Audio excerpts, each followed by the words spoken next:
Khushbu Sundar, just come in here. Do you agree with that? A mother's heart will be scared after what happened to Nirbhaya. Absolutely. After what happened to this young doctor in Calcutta. So what does a mother tell her daughter? It's a dilemma for all parents who want their girls to fly, conquer the world. And yet they want them to be safe and aware of realities in this country. This is a difficult conversation. It is an extremely difficult conversation. I think it's very difficult because as a mother of a 24-year-old and a 21-year-old, you don't know, you fall into a dilemma, you're confused. What do you tell your children?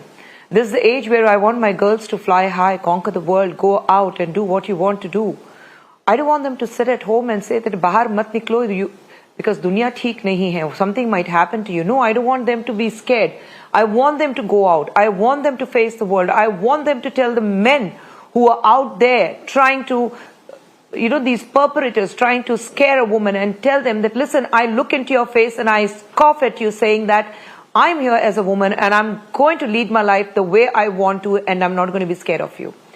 But at the same time, as a mother, it tears you. If my daughters, and especially what happened for Nirbhaya, what happened now in Kolkata, or what happened in Muzaffarpur, I mean, as a mother, if my daughter's phone is not reachable, even for 15 minutes, there are multiple thoughts which go in my mind. Where is she? Is she okay? Why is she not picking up the phones? But at the same time, you really want to push your girls and say, you can do it. Go out and do it. Just go out and fight the world and conquer it. We need to find a fine line. We need to stand together, all the women, all the mothers. It's great to see somebody like Asha Devi speaking, where she says you don't have to question a woman. Question the men who are sitting there in the positions who are supposed to protect the girl. It's somebody like Asha Devi who has lost her child to the biggest horrific crime of this country, of this nation. Sitting here and speaking for another child, it really breaks you, because it takes so much of courage to see Asha Devi speaking. Hats off to her to speak this language. Anybody else in her place would have said, no, speak a different language. But here she is telling the girls, no, it happened to my daughter, but it shouldn't happen to anybody else. But this shouldn't stop you. Go out and conquer. As a mother, as a woman, it breaks me to see children being tortured like this, women being brutally raped and murdered. Okay. Any kind of sexual assault, it breaks you. As a mother, it breaks you. But then you have to fight it out. You cannot allow these men to scare you. You cannot allow these men to set a rule different for women and for themselves. No, you cannot do it. We are fighting for equality, and we will continue to fight. Exactly. Charu Pragya, then come in here. You are the mother of a young daughter as well. What do we teach our girls? That they are equal in every right. Kuch bhi karo, you are equal. You have equal opportunities to do what you want to do. That's and not look true, Shreya. at the slut shaming that has happened, and the victim. Go ahead. Whatever women might tell their daughters today, the reality of our society is horrific, because incidents like this happen. Incidents like this are also, unfortunately, many a times brushed under the carpet. Also, unfortunately, the honest truth of parents is that when their daughter steps out, they have a list of instructions.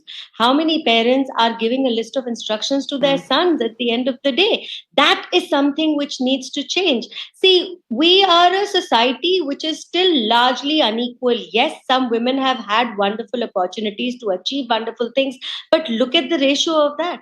What is the ratio? And since we're discussing the medical profession today, it's only 18% of leadership roles, even in the medical profession, that are taken by women. Even today, when we talk about equal responsibility, equal opportunity, Is anybody actually given that? Start from school. When it comes to even something as basic as being given sex education in school, when a girl is being taught about menstruation, why are the men and the boys not taught about the same thing? Why are they not taught respect at that young age? And if the schools are not doing it, where are the parents going wrong? See, that is a societal fault.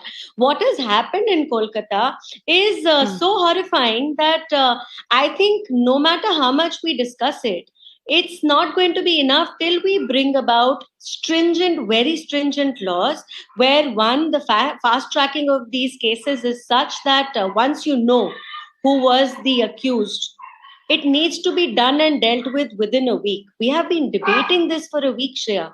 And I mind that as a lawyer, as a mother, as a citizen of this country, as a woman, I mind that. Why are we still debating it? And why can our judicial process now not come up to speed for at least cases as brutal as this? Women are treated like chattel, in animate objects which are just kept in the backyard, passed on from family to family, treated by men the way they seem fit. Their bodies are spoils of war. It's true in the case of so many places in our own country. So this needs to change, and I think women need to stand together, rally together to bring about this change. We need to tell our girls that you are not going to be bowed down. And I think the most important thing here is we as a society also need to introspect.